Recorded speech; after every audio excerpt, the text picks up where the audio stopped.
Picture a world where empires rose not just on the backs of kings and knights, but on the aching muscles of donkeys, the stained hands of dyers, and the relentless turning of mill wheels. These were the silent architects of the medieval age, creatures and laborers whose sweat and toil built the foundations of kingdoms. Think of a donkey laden with sacks of grain, plodding along a sun-baked trade route. Or a dyer, fingers permanently colored in shades of crimson and indigo, transforming plain cloth into treasures that fueled commerce. And then there's the mill, its heavy stones grinding ceaselessly, powered by animals in endless circles. These weren't just chores, they were the gears of an empire, turning in the background while history books focused on crowns and conquests. But here's the question we rarely ask: how did these humble, everyday acts of labor shape the fate of nations? How did the donkey's stubborn steps along mountain paths connect distant markets, or the dyer's vats of color become as valuable as gold? And why was the mill, with its animal-driven grind, one of the most revolutionary inventions of its time? The answers lie in the quiet, uncelebrated corners of medieval life, where animal labor didn't just support economies, but actively built them. This is the story of how the unnoticed, the ordinary, and the overlooked became the invisible scaffolding of power. Over the next minutes, we're going to peel back the layers of history to reveal how animal labor shaped everything from trade routes to the very plates on a noble's table. You'll discover how donkeys became the unsung heroes of medieval commerce, carrying goods across continents while armies marched elsewhere. You'll see how dyers, working with ingredients hauled in by beasts of burden, turned simple fabrics into symbols of status and wealth. And you'll learn how mills, powered by animals in ceaseless rotation, transformed agriculture, feeding cities and fueling growth. This isn't just a tale of tools and tasks. It's a revelation of how empires were truly built, not just with swords and speeches, but with the sweat of creatures and laborers history forgot. So let's step into their world and uncover the hidden machinery that moved the medieval age. While knights and war horses dominate medieval legends, the real workhorse of the age was far humbler: the donkey. Sturdy, sure-footed, and stubbornly resilient, these animals were the invisible engines that kept goods moving across continents. Picture a narrow mountain path, too steep for ox-drawn carts, where a train of donkeys plods upward, their backs stacked with sacks of grain, bolts of cloth, and blocks of salt. Where roads crumbled or forests thickened, donkeys thrived, navigating terrain that would break a wagon's axle in moments. Merchant records from the time overflow with gratitude for these creatures. One trader in 14th century Italy noted how his donkey carried a load of Tuscan wool over the Apennines in winter, without complaint though the snow reached her knees. What made donkeys so indispensable? First, endurance. Unlike horses, which required grain and careful stabling, donkeys could subsist on scrubby forage and needed little water, making them ideal for long hauls through arid regions. Their hooves were tougher, their bodies hardier against disease, and while a horse might panic on a crumbling cliffside path, a donkey's cautious, deliberate steps made them the safest choice for treacherous routes. But perhaps their greatest advantage was cost. A decent riding horse could cost a peasant a year's wages, but a donkey was affordable, putting trade within reach of even small-scale farmers. This accessibility transformed local economies. A villager with a donkey could haul cheese to the nearest market town, bringing back iron tools or dyed wool, slowly weaving connections between isolated communities.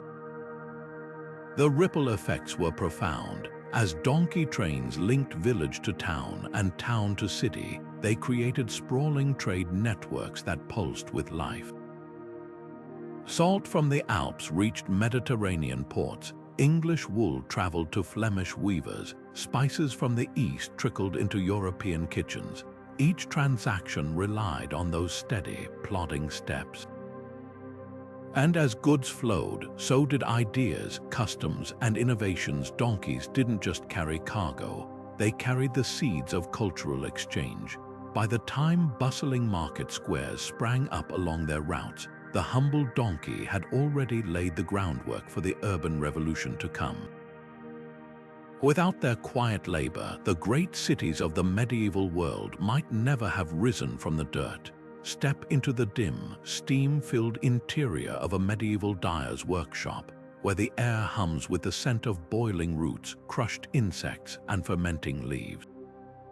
Huge copper cauldrons bubble over open fires, their liquids swirling in shades of deep purple, fiery red, and rich indigo colors so precious they were worth their weight in silver.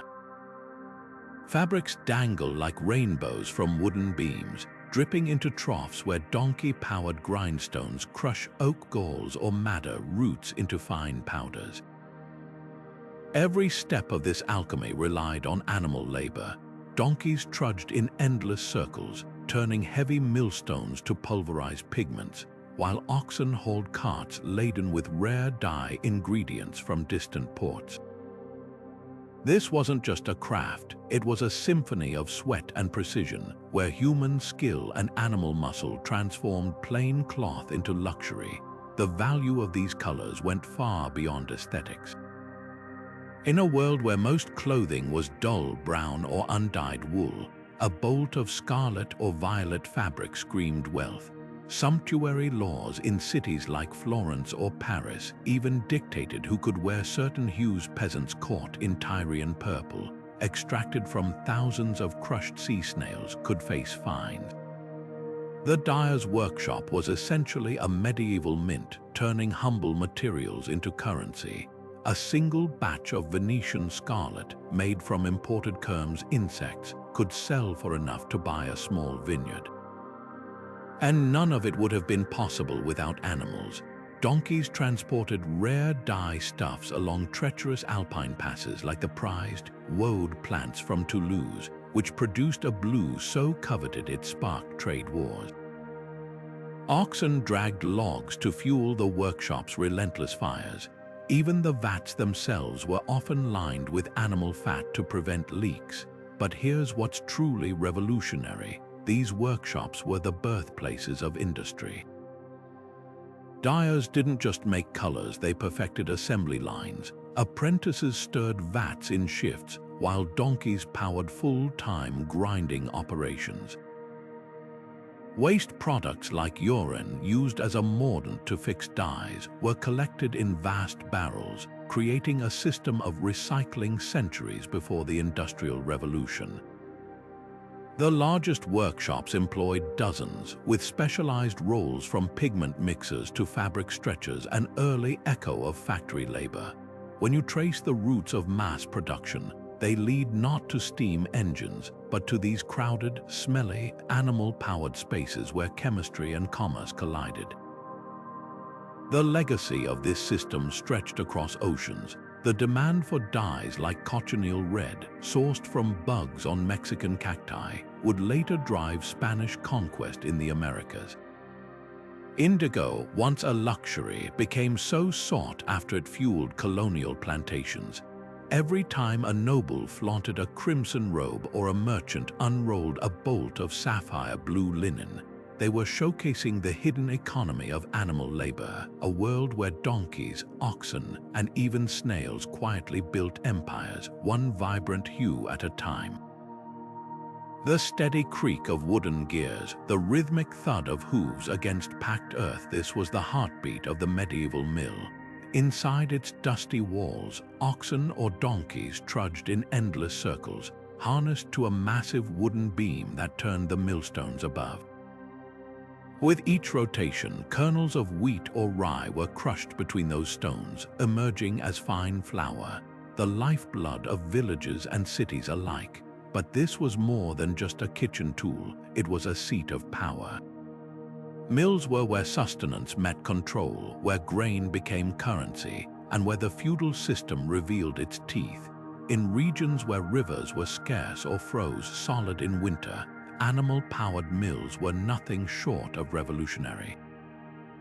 Unlike watermills, which relied on fickle currents, a donkey or ox could grind grain in the dead of summer or the depths of winter, rain or shine. A 12th century record from Castile describes a single mill serving 17 villages, its animals working in shifts to keep the stones turning from dawn till dusk. But ownership of these machines was fiercely contested. Lords claimed milling rights as part of feudal dues, forcing peasants to pay a portion of their grain for the privilege, sometimes as much as 1 sack in 10. Disputes flared like sparks. In Normandy, a peasant was fined for sneaking his grain to a rival mill, while in England, entire riots erupted when lords destroyed hand mills to enforce their monopoly.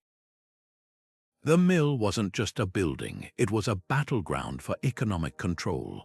Yet beyond the politics, mills wove communities together. The line of villagers waiting to grind their harvest became a space for gossip, barter, and even matchmaking. The miller, often portrayed as a cheat in folktales, was in reality a linchpin, part technician, part banker, tracking debts in flour rather than coins. And the animals, they were the unsung regulators of this system. A well-fed ox could grind for hours without rest, while a donkey's smaller strides allowed for finer control over the grind's consistency. In arid places like southern Spain or Sicily, where watermills faltered, these creatures became the difference between bread and famine. So how did this humble technology uphold entire economies? Flour was the foundation of medieval life. Bread fed armies, monasteries, and markets. Without reliable mills, grain spoiled, trade stalled, and hunger spread. But the deeper answer lies in labor hierarchies. The lord's mill wasn't just a service, it was a constant reminder of dependence. Peasants might own their fields, but without access to the mill, their harvest was worthless. And the animals, often provided by the lord himself, were living leases, their strength rented out like the land. In this way, the mill cemented a cycle of obligation: grain from the peasant, power from the beast, profit for the lord. It was a system built on turning stones, wheels, and the relentless gears of feudal rule. The next time you picture a windmill's graceful sails, remember their lesser-known cousins, the smoke-filled, sweat-drenched animal mills where empires were truly ground into being. Because while castles and cathedrals towered over the landscape, it was the quiet, dusty turn of the millstone powered by 4-legged laborers that kept the medieval world from crumbling. The deep, resonant groan of wooden yokes pressing into thick necks, this was the soundtrack of medieval fields, where oxen heaved plows through soil so dense it seemed to fight back. Picture a team of these massive beasts, shoulders straining, nostrils flaring as they dragged iron-tipped plows across acres of unbroken earth. Their hooves churned mud, their breath came in hot bursts, and with each step they transformed wilderness into farmland. While war horses galloped into legend, oxen worked in obscurity, their brute strength turning barren plots into the breadbaskets that sustained kingdoms. Why oxen and not horses? Medieval farming manuals like the 13th century husbandry spelled it out. An ox could pull heavier loads for longer, needed simpler feed, and cost half as much as a horse. Their slow, methodical pace was ideal for breaking virgin soil, where a horse might panic or tire. An ox would lean into the work with stubborn determination. Records from English monasteries show teams of 8 oxen plowing 12 acres in a day, their combined power rivaling early steam engines, but their value went beyond muscle. Oxen were investments with personalities. Farmers named them, praised their gentle temper in estate records, and fretted over their health. A well-trained ox team could respond to voice commands alone, turning or stopping without reins, a partnership forged through years of shared labor. This partnership reshaped societies. With oxen handling the grueling work of tillage, human hands were freed for other trades. Blacksmiths forged better plowshares, millers ground more flour, and merchants traded surplus crops, each link in the chain made possible by those straining bovine shoulders. Villages with strong ox teams thrived, their fields yielding enough grain to sell at market, while regions lacking draft animals struggled. The Domesday Book, William the Conqueror's Great Survey of England, meticulously tracked ox teams per village like a medieval GDP proof of their economic irreplaceability. Yet the true revolution lay in what their labor enabled: specialization. When one family's oxen could plow multiple fields, neighbors could focus on brewing beer, weaving cloth, or crafting tools. This division of labor birthed thriving market towns, where butchers, bakers, and candlestick makers owed their trades to the ox's sweat. Feudal lords took notice, often leasing ox teams to peasants at steep rates, another way animal labor reinforced social hierarchies. Even the shape of fields changed to suit oxen. The long, narrow strip system across Europe accommodated their turning radius, fossilizing their influence into the landscape itself. So the next time you see a medieval painting of a quaint village, look past the thatched roofs and church spires. The real foundation was out in the fields, where teams of oxen paced endlessly, their yoke marks etching progress into the earth. Without their patient, powerful strides, the castles would have stood empty, the markets silent, the empires unfed. They were the original engines of growth, not with fire and steel, but with hoof and hide. And this dependence on animal labor didn't just feed empires, it built entire social structures around their care. Ox herds became respected figures, their knowledge of animal medicine passed down like sacred texts. Fairs sprung up to trade and judge the finest specimens, while laws punished theft of draft animals as harshly as murder. The rhythm of planting and harvest was set not by calendars, but by the oxen's capacity, their needs dictating when villages woke, rested, and celebrated. In this way, the relationship between human and beast wasn't just practical, it was the invisible framework holding up the medieval world. From the ox-drawn plow to the donkey's laden back, animal labor was the quiet pulse of progress, a reminder that history isn't only written by the hands that wield swords, but by the creatures that turned soil, carried goods, and powered the wheels of daily life. Their legacy lingers in the very words we use. Fee comes from the Old English for livestock, and pecuniary from the Latin for cattle. Money, status, survival, all once measured in the strength and sweat of animals. So while knights and kings dominate the history books, the truth is far humbler. Empires rose on the backs of beasts.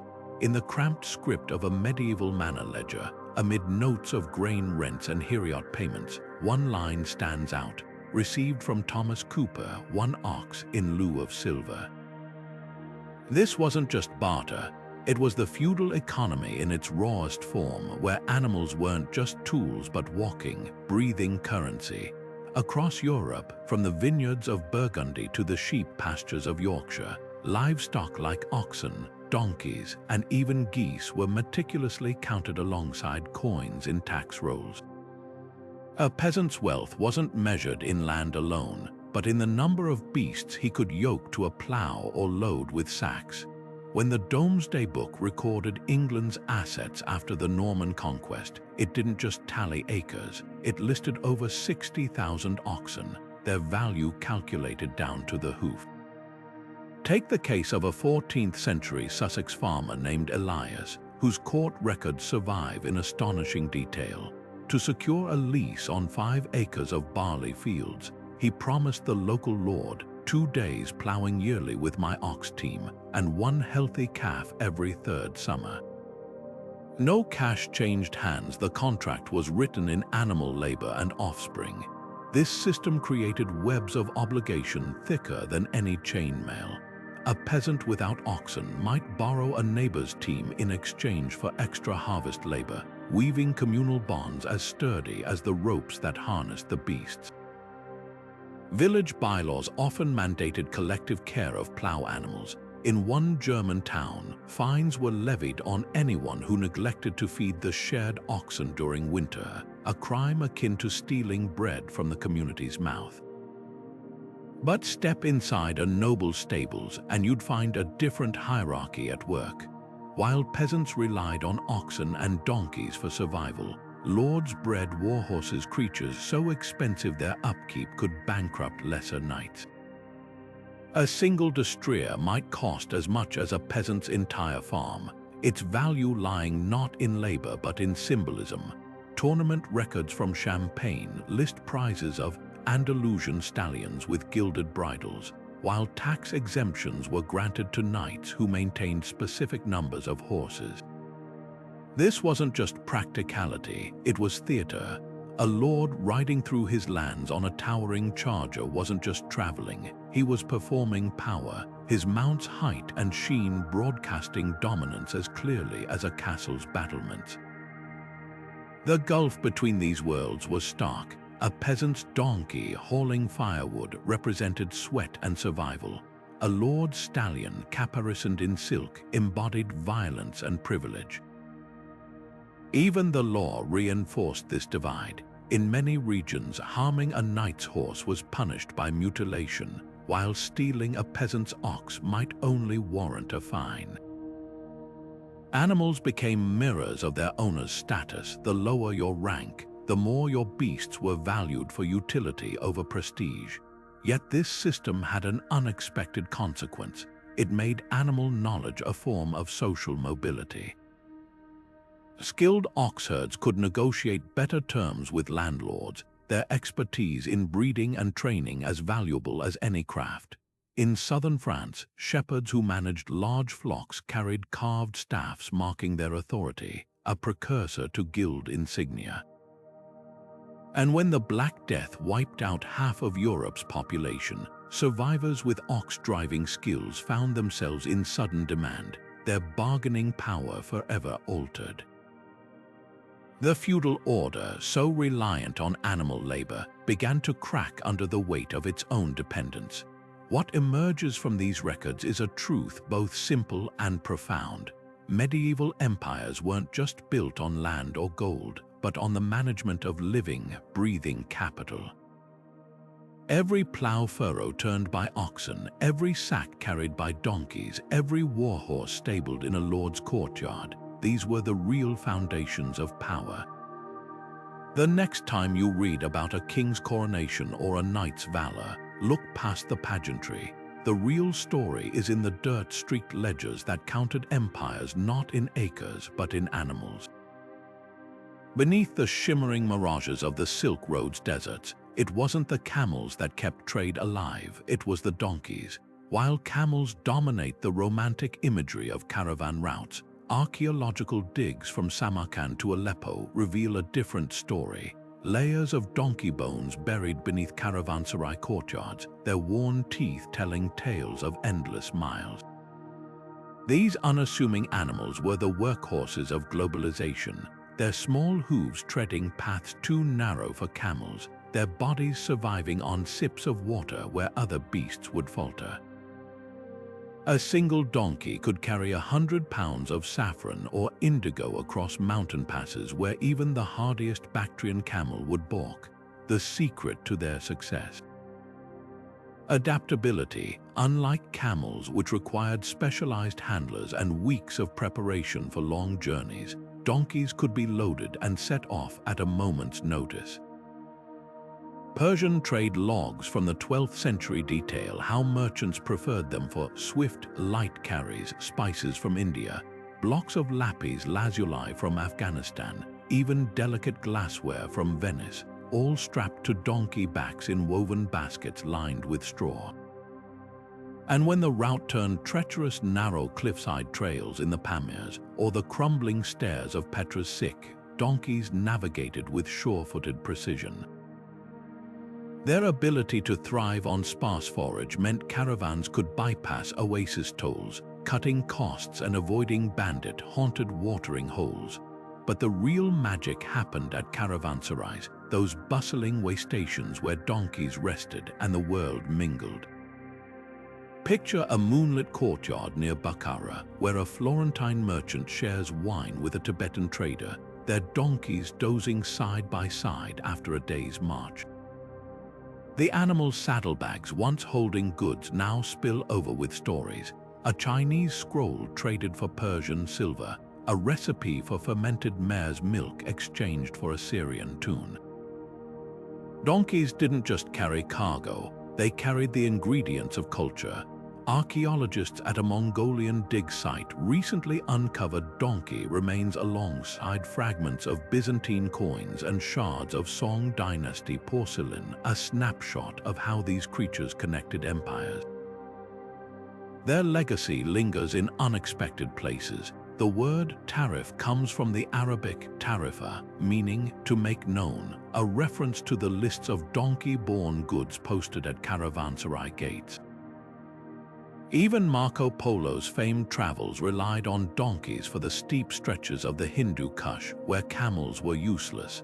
And when the Black Death swept Eurasia, it was donkey caravans that unwittingly carried fleas and devastation into remote valleys, proving how deeply these animals wove the medieval world together. So the next time you admire a fragment of medieval silk or inhale the scent of ancient spices, remember the dusty, determined creatures that brought them across continents. The Silk Road wasn't just a highway of luxury, it was a network of sweat and endurance, paved one donkey step at a time. And as trade routes grew into arteries of industry, the same principle held true. Empires moved on hooves before they moved on wheels. This invisible labor didn't just transport goods, it built the scaffolding for modern commerce. The caravanserais that sheltered donkeys evolved into stock exchanges, where deals once bartered over saddlebags became contracts in ledgers. The weight of a donkey's load determined early shipping tariffs, and the distance one could travel in a day still echoes in modern logistics. From Silk Road dust to global markets, the humble donkey's legacy is written in the very bones of trade. Buried in the archives of Florence's dye guilds lies a curious entry from 1342. For the upkeep of the grinding donkeys, 12 lire per annum, lest the blues grow dull. This wasn't just bookkeeping, it was proof of a revolution. Medieval guilds didn't just organize craftsmen, they industrialized animal labor, turning workshops into powerhouses of production. In cities like Bruges and Venice, Dyers guilds maintained stables of donkeys specifically trained to walk in perfect, unvarying circles, their hooves wearing grooves into stone floors as they powered grindstones for pigments. Millers' guilds kept oxen in shifts, their rotations timed like clockwork to ensure no grinding wheel stood idle. These weren't just animals, they were the first factory machines, their labor quantified, optimized, and monetized. The scale was staggering. A single Venetian dye workshop in the 15th century might employ 30 donkeys simultaneously, each harnessed to a different vat's grinding mechanism. Guild records from Ghent show strict regulations. Donkeys were to work no more than 6 hours without rest, with fines for masters who overworked them not out of compassion, but to protect the investment. This wasn't cottage industry anymore. It was proto-capitalism, where animal muscle became a calculated input in profit equations. The dye guilds of Florence even held annual inspections of their donkeys' teeth and hooves, much like modern machinery maintenance. And just as factories would later standardize parts, guilds standardized animal labor. A milled donkey in Augsburg was trained to the same pace as one in Lyon, ensuring consistent flour textures across markets, a medieval version of quality control. This systematization created something unprecedented, economies of scale. Where rural peasants might share a single ox for plowing, urban guilds pooled hundreds of animals under one roof. The Venice Silk Guild's ledgers reveal a warehouse with 80 donkeys dedicated solely to turning silk reeling machines, their combined output dwarfing what individual artisans could produce. The result, Venetian silks flooded markets from Constantinople to London, undercutting smaller competitors. Animal power, once decentralized, now flowed through corporate-like structures, and with it, wealth concentrated in guild coffers. By 1400, the Dyers Guild of Florence was lending money to kings, their fortunes built on the backs of pigment-grinding donkeys. But this centralization came at a cost. Rural spinners and weavers, reliant on a single-family donkey to carry goods to market, found themselves squeezed out. A 14th-century petition from English wool workers complains of guilds cornering all beasts fit for labor, forcing independents to sell at unfair prices. In some regions, guilds conspired with lords to block peasants from owning pack animals altogether, a tactic as effective as any tariff. The consequences rippled across societies. When the Black Death wiped out half of Europe's population, surviving guilds used their animal monopolies to dominate reconstruction, buying up abandoned farms and converting them into vast dye plant plantations worked by ox-drawn plows. The gap between urban magnates and rural laborers yawned wider, with animal ownership as the dividing line, yet the most lasting impact was ecological. Guilds' insatiable demand for animal labor deforested entire regions to feed their stables. Tax records from Burgundy show villages stripped of woodlands for the mill's beasts, forcing peasants to burn dung for warmth. Overgrazing by guild-owned oxen eroded hillsides near Siena, leading to floods that silted up harbors, a medieval environmental crisis. Even the donkeys paid a price. Bone analyses from London's Thames estuary reveal widespread arthritis and spinal deformities, the toll of lifetimes walking stone circles. So when we marvel at the vibrant silks of medieval Venice or the towering cathedrals funded by guild donations, we're seeing only half the picture. The other half lies in the worn teeth of grinding donkeys, the deforested hills, and the peasant families pushed to the margins. Animal labor didn't just build empires, it wrote the first playbook for industrial exploitation, where efficiency trumped all. And in that playbook, we can trace the roots of our own world's relentless pursuit of growth, no matter the cost. The fields outside medieval Lincolnshire should have been lush with clover and rye, but by 1350, they were little more than dust bowls, cracked earth stretching to the horizon, dotted with skeletal oxen searching for scraps of grass. This wasn't drought, it was exhaustion. Manorial court rolls from the period overflow with desperate pleas. Tenants fined for letting their animals stray onto fallow land. Shepherds whipped for overgrazing common pastures. Even a village priest excommunicated for refusing to reduce his flock. The very beasts that fed empires were eating the land bare. Take the case of the Cistercian monks of Yorkshire, famed for their wool exports. Their account books boast profits from 10,000 sacks of fleece shipped to Flanders, but hidden in the margins are darker notes. The western pastures now yield but half their former grass, and Brother Anselm reports the oxen grow thin. To meet demand, they'd cleared forests for grazing, exposing topsoil to relentless English rains. By 1400, their once fertile valleys were scarred with gullies, some 20 feet deep, where erosion had carved the land into wastelands. Similar stories echoed across Europe. In Provence, olive groves gave way to goat pastures, triggering landslides that buried vineyards. Along the Rhine, beaver dams vanished as their builders were hunted for fur-lined saddle pads, leaving rivers to flood with unchecked fury. The medieval economy didn't just run on animal labor, it devoured ecosystems to fuel it. Yet the most revealing records come from unexpected sources: poetry.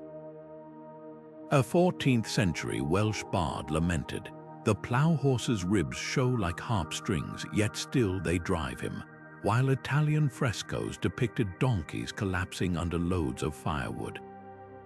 These weren't just artistic flourishes, they were early environmental protests. In Spain, Muslim agronomists wrote treatises warning that the earth, like a weary camel, will kneel and refuse to rise if overworked. Their solutions: crop rotation, resting fields, and most radically limiting the number of draft animals per acre. But profit drowned out their wisdom. When the Black Death wiped out half of Europe's population, surviving landlords doubled down on animal-powered monocultures, desperate to compensate for lost human labor. The result: famines like the Great Dearth of 1315, where crops failed not from plague but from exhausted soil. The parallels to modern debates are uncanny.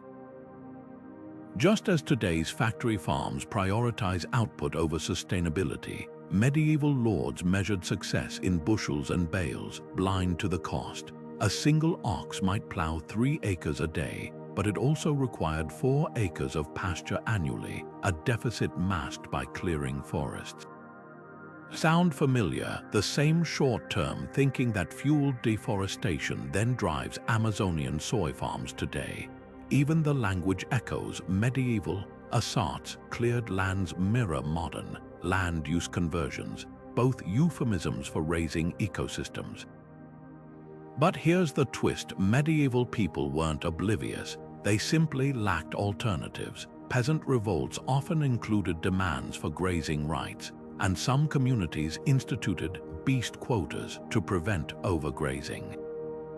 In the Alps, villages developed intricate systems of seasonal pasture rotation, early permaculture, that kept meadows productive for centuries. These weren't perfect solutions, but they reveal a tension we still grapple with: how to balance survival against sustainability.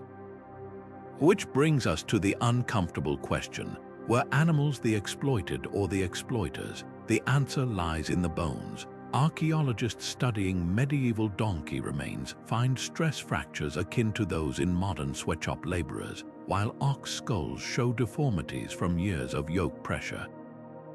Yet these creatures also shaped human life as profoundly as humans shaped theirs. The word husbandry originally meant the care of the household, reflecting how intertwined survival was with animal welfare.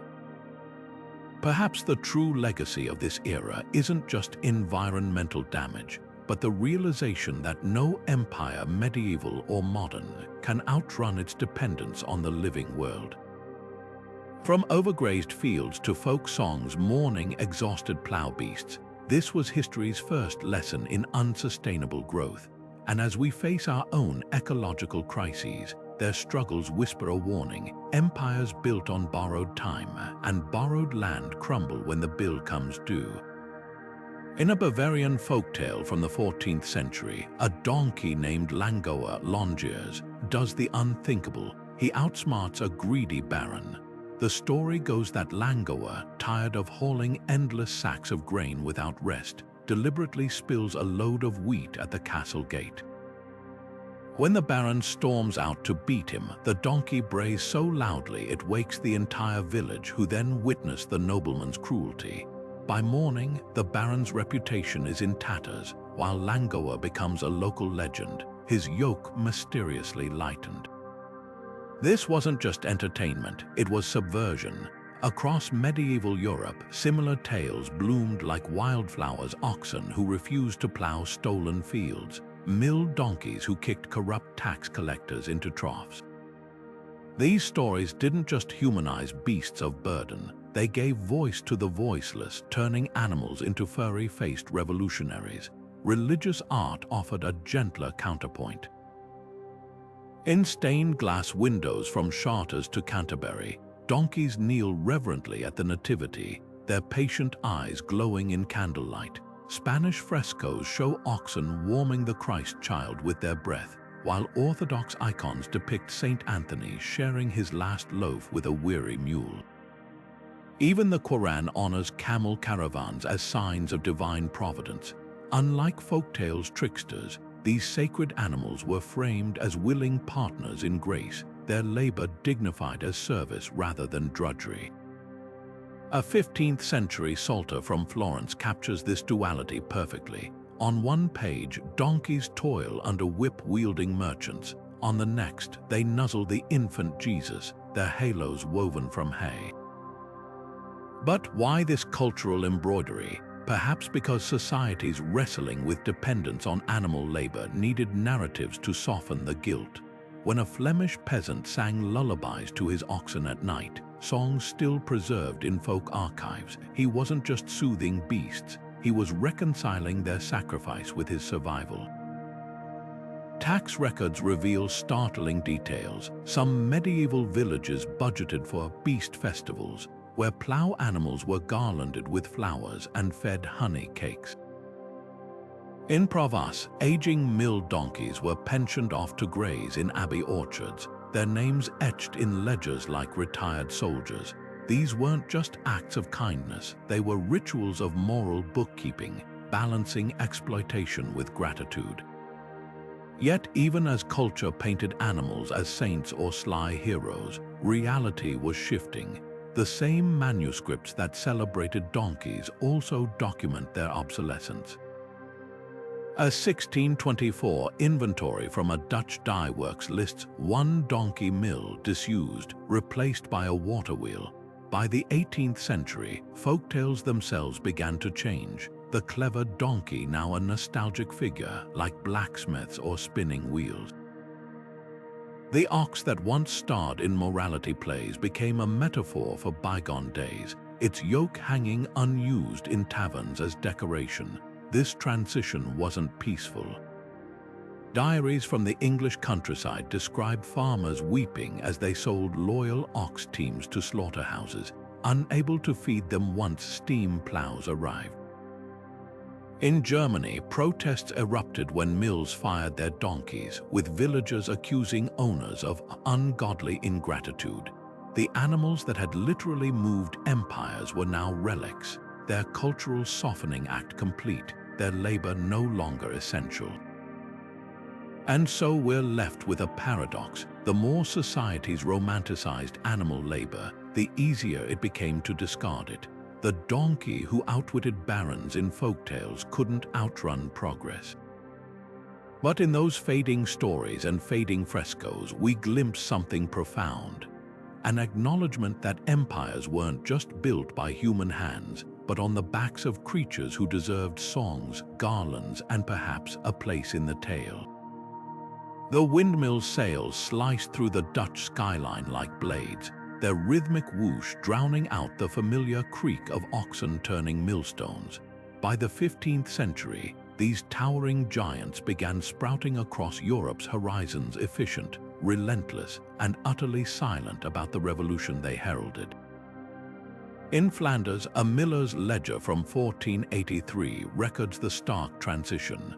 Sold the last grinding ox, purchased sailcloth. No more hay to buy, no beasts to stable, no tired animals needing rest. Just the wind harnessed like an invisible team of horses, but progress rarely comes without casualties. In the English Midlands, riots erupted when landlords replaced animal mills with wind-powered ones, leaving entire villages of oxherds and stable hands jobless. A petition from Lincolnshire peasants begged their lord to leave us our old ways, arguing that the wind knows no master, pays no tithes. Their fear wasn't just economic, it was existential. Without animals at the heart of labor, what bound humans to the land's rhythms? The numbers told a brutal story. Tax rolls from northern France show a 70% drop in donkey ownership near rivers between 1450 and 1550, as watermills took over fulling cloth and grinding grain. In Spain, the once busy stables of Toledo's wool workshops stood empty. their donkeys replaced by gears channeling the Tagus River's current. Even the guilds, those fierce protectors of tradition, couldn't resist the calculus of efficiency. A Nuremberg millwright's contract from 1512 boasts how his water wheel could do the work of 12 oxen without pause, save for ice. For lords counting profits, the choice was simple. Why feed 20 beasts when a single stream could power an entire industry? But listen closer to the protests, and you'll hear more than nostalgia. Millers who'd spent generations tending animals spoke of losing something intangible, the way an ox would slow its pace when the grindstone overheated, or how donkeys balked at overloaded carts, preventing axle breaks. Windmills had no such instincts. When a storm hit Flanders in 1567, unmanned sails spun wildly until gears shattered, scattering flour across fields like wasted snow. "The wind is a drunken servant," wrote one disgruntled miller, strong but witless. Animals had been partners, machines were mere tools. This shift echoed beyond economics into culture. Folk songs that once celebrated the patient ox at twilight now lamented the mill that never sleeps. Church sermons warned against the pride of gears, framing mechanization as a rejection of God's natural order. Yet for all the resistance, the tide was irreversible. The same windmills grinding grain were soon pumping water from Dutch polders, draining wetlands for farms that would feed millions. Water wheels evolved into textile mills, their looms weaving the first whispers of the Industrial Revolution. The donkey caravans that once connected cities found themselves outpaced by canal boats pulled by ironically mules bred specifically for towpath. Even the feudal system, so entwined with animal labor, began unraveling as cash replaced obligations measured in plow days. Which brings us to the haunting question: was this progress or profound loss? The answer lies in the duality of history. The same windmills that displaced ox herds also freed peasants from backbreaking hand grinding, giving children time to attend the first village schools. Water-powered forges produced cheaper plowshares, boosting harvests that saved thousands from famine. But something vital faded too: the intimate knowledge of animal care, the shared language of commands and cues between species, the humility of relying on creatures whose needs anchored daily life to natural cycles. Today's factory farms and delivery drones trace their lineage directly to those 15th century windmills, each step toward efficiency severing another thread binding humans to the living world. Yet medieval history offers a caution. Societies that forget their dependence on animals risk forgetting how to care for anything beyond themselves. The windmill's shadow stretches long, reminding us that progress isn't just about what we gain, but what we leave behind in the dust. The rumble of diesel engines along interstate highways has replaced the steady plod of donkey hooves on ancient trade routes, but the echoes remain uncannily familiar. Today's delivery trucks, stacked with parcels instead of spice sacks, follow digital maps rather than starlit trails, yet they fulfill the same role as those medieval beasts of burden, connecting producers to consumers across vast distances. The difference: scale and speed. Where a donkey caravan might take weeks to traverse the Alps, a semi-truck barrels from Milan to Munich overnight. But peel back the modern veneer and you'll find the same underlying dynamics. Amazon's fulfillment centers, with their labyrinthine warehouses and relentless quotas, aren't so different from the dye workshops of Florence, except now humans scurry where donkeys once trod. Listen to the voices of today's gig workers, and you'll hear eerie parallels to medieval grievances. A delivery driver in Texas describes his schedule as a hamster wheel of algorithms, his pay docked for bathroom breaks, much like a 14th century mill donkey punished for pausing too long. Food couriers in Bangkok speak of heat stroke and exhaustion, their motorbikes the modern equivalent of overworked pack animals. Even the language betrays the connection. Uber calls its drivers partners, a term as hollow as feudal lords calling oxen valued tillers of the soil. The machinery has changed, but the calculus remains: maximize output, minimize cost, and treat living labor as disposable. Yet there are flashes of resistance, just as there were in Langoa, the donkey's folktale. In 2021, a group of Los Angeles delivery drivers hacked their apps to create slow zones, deliberately delaying shipments to protest unsustainable demands. Their actions mirrored the medieval oxen who'd lie down mid-furrow, refusing to plow until given rest. Meanwhile, cooperatives in Barcelona and Seoul are reviving communal models, pooling delivery resources like medieval villages' shared ox teams.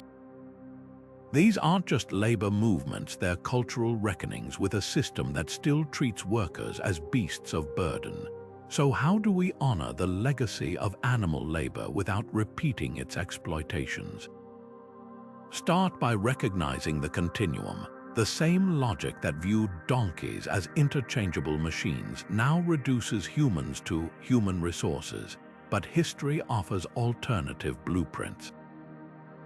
The alpine villages that rotated pastures to prevent overgrazing could inspire modern limits on delivery shifts. Guilds that regulated animal workloads might inform today's labor laws. Even the medieval practice of retiring old mill donkeys to pastures challenges our throwaway culture. Imagine a world where retired gig workers received pensions instead of pink slips. The ethical questions cut deeper. If we once justified animal labor as necessary for survival, what excuses do we make today for grueling warehouse conditions or gig economy precarity? The oxen and donkeys of the medieval world had no voice in their exploitation, but their human counterparts today do. Perhaps the truest homage to those ancient beasts of burden isn't nostalgia, but building systems where no creature, human or otherwise, bears the weight of empire alone. The next time you click next day delivery, remember, the chain linking that package to your door stretches back centuries, woven from the same threads of sweat, endurance, and silent protest. The burden has simply changed hands. A 13th century Spanish monk named Brother Mateo once wrote in his diary, "The ox that pulls my plow is my brother in toil, and his sweat sanctifies my bread." Fast forward 800 years, and that sentiment feels almost radical. Today, industrial feedlots house thousands of cattle in concrete pens, their lives reduced to equations of weight gain and slaughter efficiency. The medieval peasant who sang to his plow team at dusk would scarcely recognize the modern pork farm where sows spend their lives in gestation crates barely wider than their bodies.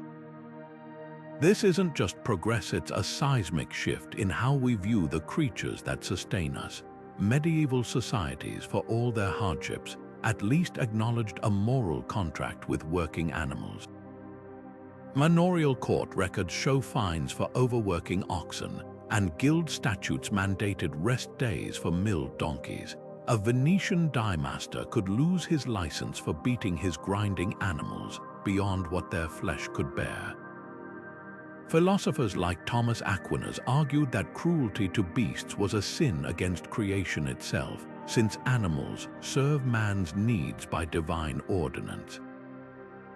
Contrast that with today's factory farms, where chickens bred to grow so fast their legs snap under their own weight are considered standard practice. Efficiency has become the only virtue, and the moral ledger has been tossed aside. Yet the parallels between then and now reveal uncomfortable truths.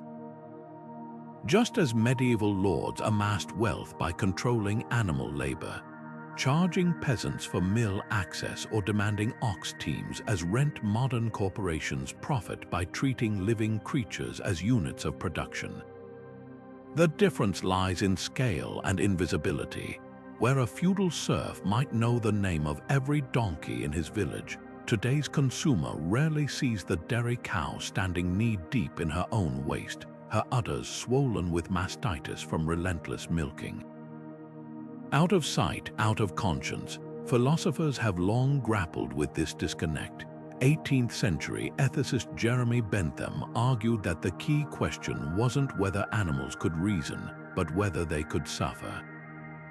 Medieval scholars like Albertus Magnus took it further, insisting beasts had souls, not human souls, but souls nonetheless deserving compassion. Fast forward to modern thinkers like Peter Singer, whose concept of speciesism compares animal exploitation to racism or sexism. The through line is clear. Every era's moral progress can be measured by how it treats the most vulnerable, whether human or beast. So where does this leave us? History offers no easy answers, but it does provide warning signs. The same mindset that justified whipping donkeys to death in medieval silver mines now underpins battery cages and debaking machines. Yet there are glimmers of change. The resurgence of regenerative agriculture, where cattle graze rotated pastures as they did before factory farming, echoes the medieval balance between use and stewardship. Animal welfare laws, though flawed, are the heirs to those old guild statutes protecting beasts from excessive toil.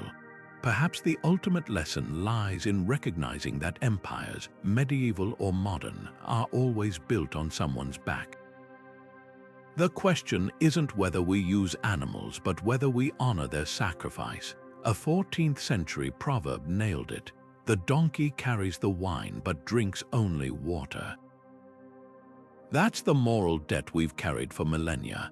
Now, as lab-grown meat and AI-driven tractors promise to redefine our relationship with animals entirely, we face a choice: repeat the old exploitations in new forms, or finally build an economy that doesn't depend on suffering. The ghosts of Langoa the donkey and his real-world brethren are watching. Every cobblestone in a medieval market square, every thread in a noble's tapestry, every loaf of bread on a merchant's table, each bore the invisible hoofprint of animal labor. The systems they powered didn't vanish with the windmills' rise. They evolved into the infrastructure we take for granted today. Consider the modern warehouse, where conveyor belts hum instead of donkeys trudging, yet the logic remains unchanged: efficiency built on the backs of the overlooked. Or think of the gridlocked highway, a distant echo of the donkey caravan routes that once wove continents together. The medieval millstone didn't just grind grain, it ground into motion an entire philosophy of labor, one where power has always flowed through the hands and hooves of those who do the work. This interdependence between labor and control is older than feudalism itself. When a lord demanded peasants use his mill, he wasn't just selling a service, he was reinforcing a hierarchy. Today's gig economy platforms play the same role, dictating terms to drivers and couriers while skimming profits. Digital lords in a new enclosure movement. The ox herds who once guarded their animals' health to protect their livelihoods now have counterparts in truckers fighting for fair mileage rates. The threads connecting these struggles aren't just metaphorical. Pension funds invested in medieval mills, just as modern retirement accounts profit from sweatshops and warehouses. The machinery has changed, but the gears of exploitation still turn on the same axis. Yet there's a deeper lesson in the dust of those vanished workshops. The medieval world understood, however imperfectly, that infrastructure was a pact with living beings. A milled donkey's worn hooves were accounted for in the cost of flour. An ox's exhaustion shaped the rhythm of harvests. Compare that to today's disposable logistics, where algorithms push delivery drivers to collapse in heat waves, or where warehouse pickers urinate in bottles to meet quotas. The disconnect isn't just ethical, it's existential. When we forget that every system relies on flesh and breath, we build worlds that grind both humans and animals into cogs. So here's the question that lingers like the scent of a long-vanished dye vat. What invisible labor fuels your world? The answer might unsettle you. That smartphone in your palm required cobalt mined by children in the Congo. The avocado toast on your brunch plate was packed by Mexican workers denied bathroom breaks. Even the cloud storing your selfies runs on server farms cooled by rivers diverted from indigenous lands. We've inherited the medieval legacy of depending on hidden toil. We've just globalized the suffering and scrubbed it from view. The challenge now is whether we'll repeat history's mistakes or rewrite its contracts. Because the truest lesson from the millstone isn't about animals or machines. It's about recognizing that no empire, medieval or modern, rises without someone bearing the weight. The choice ahead isn't just about wages or welfare. It's about asking, as the old guilds once did, what debts we owe to the creatures, human or otherwise, who keep the world turning. The donkey's ghost whispers, efficiency without humanity builds nothing but ruins. The donkey plodding up a mountain path, the dyer's hands stained with the colors of commerce, the ox turning the millstone in endless circles. These weren't just workers. They were living symbols of resilience, the quiet pulse of an empire's heartbeat. History loves its kings and conquerors, but the truth is written in hoof prints and calluses. Every medieval tapestry, every sack of flour, every bolt of dyed cloth carried the imprint of creatures and laborers who asked for no monuments, their reward. Forgotten graves, unmarked and untold, yet without them the castles would have stood empty, the trade routes silent, the markets barren. This isn't just medieval history, it's the blueprint of civilization. From the donkey caravans of the Silk Road to the container ships crisscrossing oceans today, progress has always moved on the backs of the overlooked. The difference, our modern beasts of burden wear reflective vests instead of yokes. They're the delivery drivers racing against algorithms, the warehouse pickers breathing in dust, the migrant workers harvesting produce under a scorching sun. The machinery has changed, but the calculus remains. Empires rise when someone, somewhere, bears the weight. So here's the challenge history leaves us. Will we repeat the past or rewrite it? The medieval world at least saw its laborers, even if it exploited them. Today's hidden toil happens in opaque supply chains and behind warehouse walls, where suffering is outsourced to the shadows. But recognition is the first step toward justice. When you sip coffee or tap a screen, take a moment to trace the chain of hands, human and animal, that made it possible. The poet Marge Piercy once wrote, "The pitcher cries for water to carry and a person for work that is real. There's dignity in labor, but only when it's seen, valued and shared." So let's end with a question not just for the comments, but for the way we live. Who are the donkeys, dyers, and mill beasts of your world, and how might we honor them? Because the measure of an empire isn't the height of its towers, but the depth of its gratitude. As the old Provençal shepherds used to say, the hoof that treads the mountain shapes the valley below. The path forward begins with remembering who does the treading.